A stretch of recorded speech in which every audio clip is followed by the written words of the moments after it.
Bismillahirrahmanirrahim. Assalamualaikum warahmatullahi wabarakatuh. Yang terhormat, Bapak Dr. Jen Amori, Magister Pendidikan selaku Ketua Pembahas. Yang terhormat, Profesor Dr. Haji Juri Abdul Muins, Magister Pendidikan selaku Pembahas 1. Yang terhormat, Ibu Santi Hendayani, Magister Pendidikan selaku Pembahas 2. Izin memperkenalkan diri, nama saya Niken Meza Fahreni, NPM 18060028, mahasiswi semester 6 dari Fakultas Keguruan dan Ilmu Pendidikan, Program Studi Pendidikan Guru Sekolah Dasar, Universitas Muhammadiyah Pringsewu Lampung. Di sini saya akan memaparkan tentang proposal penelitian yang telah saya buat yang berjudul Implementasi Media Pembelajaran Berbasis Jaringan pada Mata Pelajaran IPA di SD Negeri 1 Banjarmanis. Baiklah, yang pertama saya akan memaparkan tentang bab 1, yaitu tentang latar belakang masalah penelitian yang saya teliti. Pendidikan merupakan suatu proses yang terus-menerus dialami sepanjang hayat manusia, seperti belajar, mendengar, membaca, mengamati, dan lain-lain. Pendidikan harus selalu mengikuti perkembangan zaman agar mampu mencetak peserta didik yang peka terhadap perkembangan. Salah satu bentuk perkembangan dalam dunia pendidikan yaitu berkaitan dengan media pembelajaran. Sekolah merupakan salah satu lembaga yang bertanggung jawab untuk mencapai tujuan pendidikan. Selain itu, sekolah juga berperan penting bagi pendidikan peserta didik dalam mendapatkan pendidikan yang layak. Para peserta didik diharapkan kritis terhadap permasalahan yang terjadi di lingkungan sekitarnya, terutama dalam mata pelajaran ilmu pengetahuan alam atau IPA yang senantiasa berhubungan dengan alam sekitar. Guna meningkatkan efektivitas dan efisiensi pembelajaran, perlu dikembangkan berbagai model pembelajaran yang kreatif dan inovatif.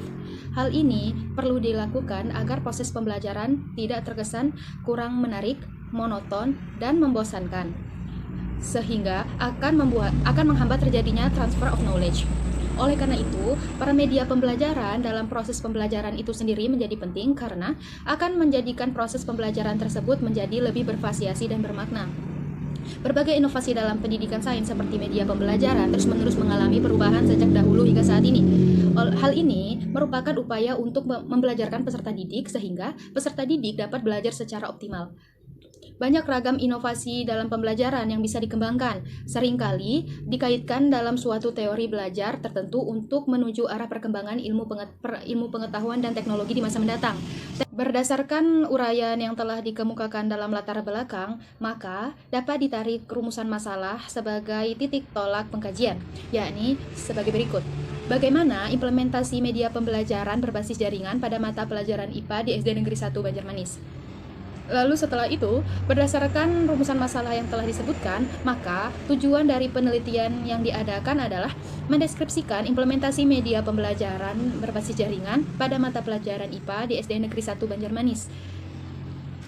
Berdasarkan tujuan penelitian tersebut, maka manfaat penelitian yang dilakukan ialah yang pertama secara teoritis. Dengan mengetahui implementasi media pembelajaran berbasis jaringan pada mata pelajaran IPA dapat menambahkan wawasan pengetahuan dalam upaya inovasi dan pengembangan media pembelajaran. Yang kedua, secara praktis. Dari hasil penelitian ini diharapkan bisa menjadi sumbangan saran untuk lebih meningkatkan kualitas pembelajaran di sekolah-sekolah dengan melakukan inovasi dalam pembelajaran berupa pengembangan media pembelajaran yang disesuaikan dengan situasi dan kebutuhan peserta didik. Lalu selanjutnya saya akan memaparkan tentang bab 2 yaitu kajian teoritik. Media merupakan sarana untuk menyalurkan materi pembelajaran kepada peserta didik. Media sendiri bisa berupa media visual, audiovisual, dan dua dimensi. Hal tersebut sejalan dengan pengertian media menurut Suryani. Media merupakan segala sesuatu yang membantu guru pada saat menyampaikan informasi dari sumber data kepada penerima. Jadi, media pembelajaran merupakan berkaitan dengan penelitian ini, maka peneliti akan memfokuskan masalah penelitian pada media pembelajaran online yaitu media berbasis jaringan. Adapun beberapa macam-macam media pembelajaran berbasis jaringan yang bisa digunakan dalam kegiatan pembelajaran adalah seperti Kahoot, Quizizz, YouTube, dan lain sebagainya.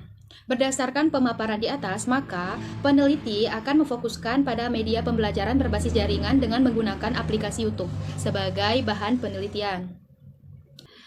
Media berbasis jaringan merupakan media yang digunakan dalam pendidikan berbasis teknologi dan internet. Dalam proses pembelajaran saat ini, terdapat berbagai macam media berbasis jaringan yang dirancang khusus untuk membantu guru dalam kegiatan pembelajaran, sehingga mampu meningkatkan minat peserta didik dalam kegiatan belajar tersebut. Salah satu media pembelajaran berbasis jaringan yang sering kali digunakan sebagai media pembelajaran yakni media berbasis jaringan dengan menggunakan aplikasi YouTube. Penerapan media berbasis jaringan dengan menggunakan aplikasi YouTube tentunya memiliki kelebihan dan kelemahan dalam pengoperasiannya. Kelebihan dari media pembelajaran berbasis jaringan dengan menggunakan aplikasi YouTube yakni mampu membantu guru untuk menjelaskan materi kepada peserta didik tanpa terikat ruang dan waktu. Di samping itu, terdapat kelemahan yang tidak bisa dihindari pada saat penerapan media pembelajaran berbasis jaringan dengan menggunakan aplikasi YouTube tersebut, yang mana pada saat penerapannya membutuhkan biaya yang tidak sedikit, sebab aplikasi YouTube sendiri merupakan aplikasi yang membutuhkan kuota internet yang cukup besar pada saat mengaksesnya.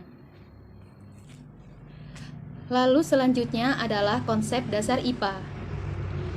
IPA merupakan salah satu cara ataupun metode yang digunakan dalam mengamati alam di sekitar dengan menganalisis secara lengkap dengan menghubungkan fenomena-fenomena yang ada sehingga membentuk penilaian guru mengenai suatu objek yang diamati. Mata pelajaran IPA merupakan salah satu mata pelajaran yang wajib dipelajari dari jenjang pendidikan sekolah dasar sampai menengah.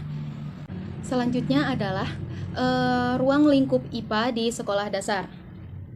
Berdasarkan Peraturan Menteri Pendidikan Nasional Permendiknas Nomor 22 Tahun 2006 tentang standar isi, ruang lingkup bahan kajian pengetahuan alam untuk SD meliputi aspek-aspek A. Makhluk hidup dan proses kehidupan, yaitu manusia, hewan, tumbuhan, dan interaksinya dengan lingkungan.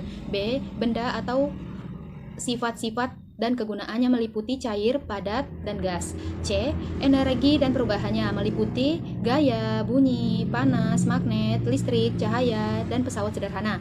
D. Bumi dan alam semesta meliputi tanah, bumi, tata surya, dan benda-benda langit lainnya. Berkaitan dengan ruang lingkup pembelajaran IPA, maka penelitian ini akan memfokuskan pada ruang lingkup IPA, yaitu materi makhluk hidup dan proses kehidupannya, yaitu manusia, hewan, dan interaksinya dengan lingkungan. Implementasi pada media pembelajaran berbasis jaringan pada mata pelajaran IPA ini menggunakan teori konstruktivisme, yang mana pada teori ini peserta didik mendapatkan pengetahuan melalui pengalaman pembelajaran yang diperolehnya. Melalui penelitian studi kasus, peneliti akan mendapatkan data guna melakukan penelitian. Berdasarkan rancangan penelitian di atas, peneliti memilih tempat penelitian di SD Negeri 1 Banjarmanis yang berada di Pekon Banjarmanis, Kecamatan Gisting, Kabupaten Tanggamus. Lalu, selanjutnya adalah sumber data. Sumber data pada penelitian ini terdiri atas dua macam, yaitu sumber data primer dan sumber data sekunder. Sumber data primer pada penelitian ini diperoleh melalui pengamatan dan wawancara pada informan yang mengetahui tentang proses pembelajaran peserta didik dengan menggunakan media pembelajaran berbasis jaringan berupa aplikasi YouTube pada mata pelajaran IPA di SD Negeri 1 Banjarmanis, yaitu guru dan peserta didik kelas 5 di SD Negeri 1 Banjarmanis. Data primer yang diperoleh peneliti melalui informan dapat meliputi implementasi media pembelajaran berbasis jaringan dan pembelajaran pada mata pelajaran IPA di SD 1 Banjarmanis yang menggunakan media pembelajaran berbasis jaringan tersebut. Jadi, dalam hal ini peneliti mendapatkan sumber data primer melalui informan. 2. Sumber data sekunder. Pada penelitian ini, sumber data sekunder yang diperoleh bisa berupa buku atau penelitian terdahulu. Apabila ada kesamaan ataupun perbedaan data primer, maka data yang diambil adalah data yang sama dari sumber data primer dan sumber data sekunder. Selanjutnya adalah instrumen pengumpulan data. Instrumen atau alat yang digunakan dalam pengumpulan data pada penelitian ini adalah peneliti itu sendiri. Namun, peneliti dapat mengembangkan instrumen data secara sederhana yang meliputi instrumen observasi, wawancara, dan dokumentasi. Yang pertama adalah observasi. Dalam hal ini, peneliti akan mengamati pembelajaran yang dilakukan melalui WhatsApp group yang telah dibuat oleh guru kelas 5 di SD Negeri 1 Banjarmanis. Yang kedua adalah wawancara. Pada penelitian ini, peneliti menggunakan dua jenis wawancara berstruktur dan wawancara tidak berstruktur. Penggunaan wawancara berstruktur pada penelitian ini berguna bagi peneliti untuk mendapatkan jawaban yang pasti. Yang kedua adalah wawancara. Pada penelitian ini, peneliti menggunakan dua jenis wawancara berstruktur dan wawancara tidak berstruktur. Penggunaan wawancara berstruktur pada penelitian ini berguna bagi peneliti untuk mendapatkan jawaban yang pasti, sedangkan wawancara tidak berstruktur, pewawancara dengan bebas menanyakan berbagai pertanyaan kepada informan dalam urutan manapun bergantung pada jawaban. Lalu selanjutnya adalah dokumentasi. Instrumen dokumentasi pada penelitian ini dapat berupa catatan hasil wawancara, lembar pengamatan yang dilakukan oleh peneliti pada saat pembelajaran berlangsung, dan penelitian terdahulu. Lalu selanjutnya adalah uji keabsahan data. Keabsahan data yang dilakukan oleh peneliti dengan menggunakan triangulasi sumber, yang mana dilakukan untuk mengecek atau membandingkan hasil pengamatan yang dilakukan oleh peneliti di SD Negeri 1 Banjarmanis dengan hasil wawancara yang dilakukan oleh peneliti. Peserta didik mampu belajar secara efisien dengan menggunakan media pembelajaran berbasis jaringan. Data tersebut sama dengan data yang dipaparkan oleh informan melalui wawancara. Lalu selanjutnya adalah analisis data. Analisis data diperoleh dari hasil wawancara, catatan lapangan, dan dokumentasi dengan cara memilih mana yang penting untuk dipelajari serta membuat kesimpulan sehingga mudah dipahami oleh diri sendiri maupun orang lain. Lalu adapun penjabaran aktivitas data menurut Huberman dalam Sugiono adalah sebagai berikut. Yang pertama adalah reduksi data. Tahap ini peneliti memutuskan fokus penelitian pada implementasi media pembelajaran berbasis jaringan pada mata pelajaran IPA di SD Negeri 1 Banjarmanis. Yang kedua adalah penyajian data. Melalui data yang sudah terkumpul selama penelitian maupun sesudah penelitian, maka peneliti dapat menyajikan data yang didapat dari hasil penelitian bahwa implementasi media pembelajaran berbasis jaringan dapat mengefektifkan kegiatan pembelajaran pada mata pelajaran IPA. Yang ketiga adalah penarikan kesimpulan atau verifikasi. Penelitian ini menarik kesimpulan bahwa implementasi media pembelajaran berbasis jaringan dapat mengefektifkan kegiatan pembelajaran pada mata pelajaran IPA di SD